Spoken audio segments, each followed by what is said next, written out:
نبي محمد وحو الله عليه الصلاة والسلام حديث صحيحها رسول كاوحو حسين ولا كل من نبي إبراهيم هبين كيلا ديلمية فرين بو إنه صفر نبي إبراهيم وحو مدي سلاني جارسي وحانا دو شيكتاج أرنت قلا ماشى كندا الله يراضه وكاي الهاي وأوليدي سكوع عسوم أيوه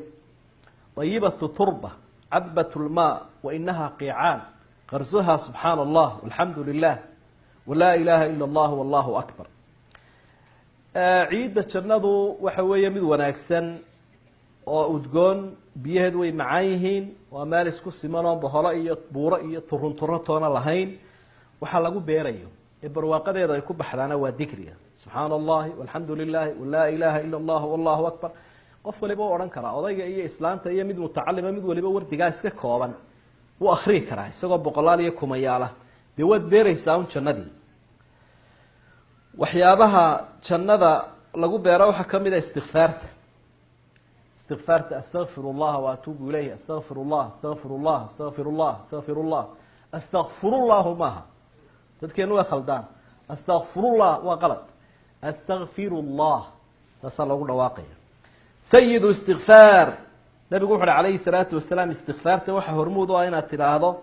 لا إله إلا الله لا إله إلا أنت اللهم أنت ربي لا إله إلا أنت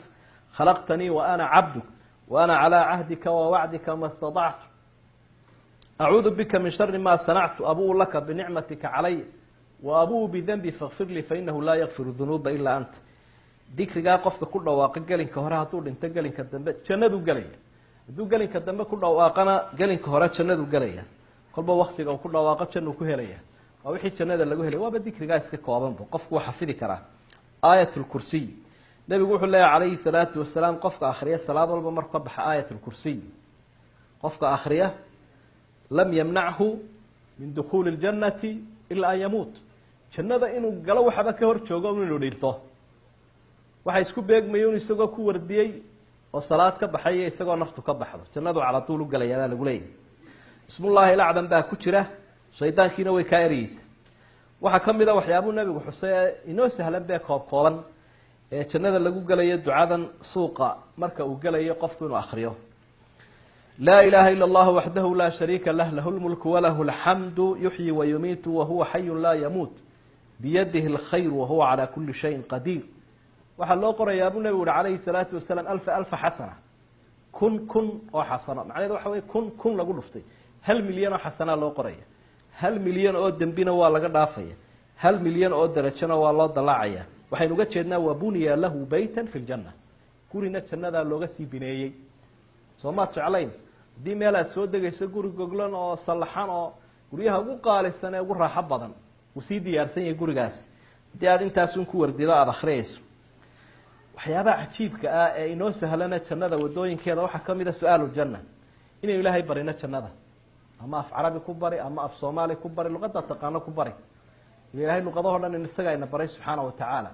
rasuulku wuxuu sallallahu alayhi wa sallam waa xadiis isna saxiix albani silsiladiisa saxiix kaga dhigay hadii qofku uu 7 jeer yiraahdo ilaahay uu naartaan ka magan galay ilaahay uu naartaan ka magan galay af carabi iyo af soomaali mid ku doonaya ku lahaa 7 jeerna yiraahdo ilaahay jannadan ku weydiistay naartiiba hadlaysa waxay leedahay ilaahay oo adoonka iga ka magan galay ka badbaadi iga badbaadiyo iga jooji Allah aqbalay ilaahay oo adoonka ka weydiistay halkan keen bay leedahay jannaduna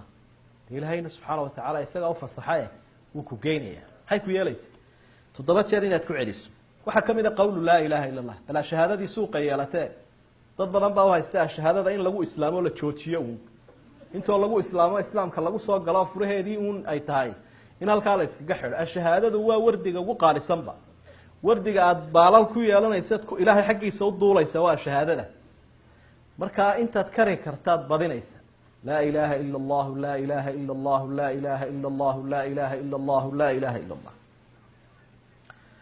النبي عليه الصلاة والسلام وحاول حديث كي صحيحة من كان آخر كلامه لا إله إلا الله دخل الجنة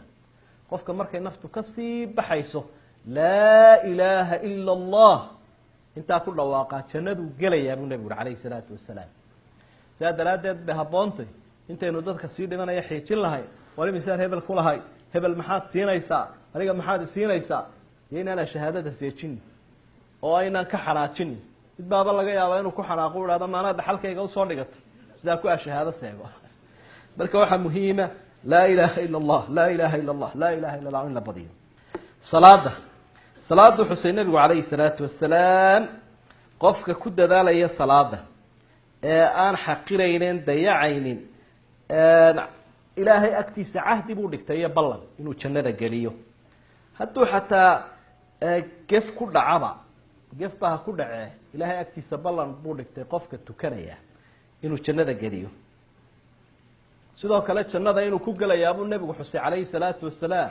qofku hadduu ku dadaalo 12 ragcadood ee raatibada la yidhahda salaadaha raaca 2 ragcadood oo ka horeeya subaxa 2 ragcadood oo duhurka ka horeeya 2 ragcadood oo ka ama 4 ragcadood duhur ka horeeya way jiraan labaduba iyo 2 duhur ka dambeeya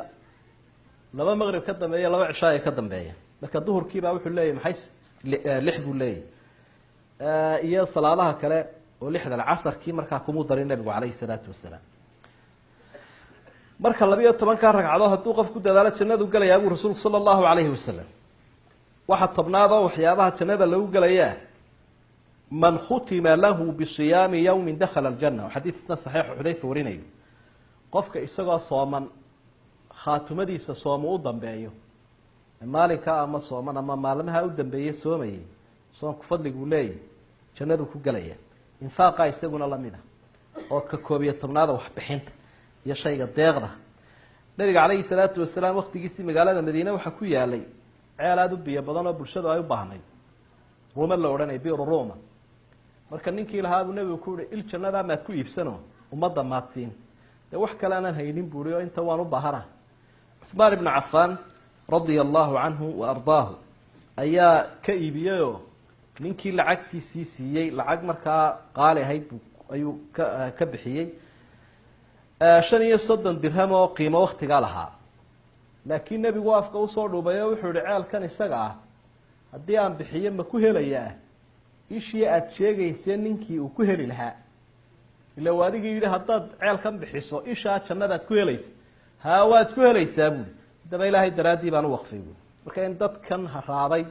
ee xiiqeed duruuftu ah si ceelal biyo loo qodo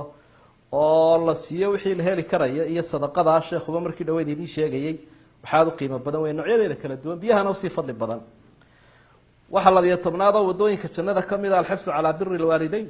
labada waalid samafalkooda aad loogu dadaalo labada waalid samafalkooda aad loogu dadaalo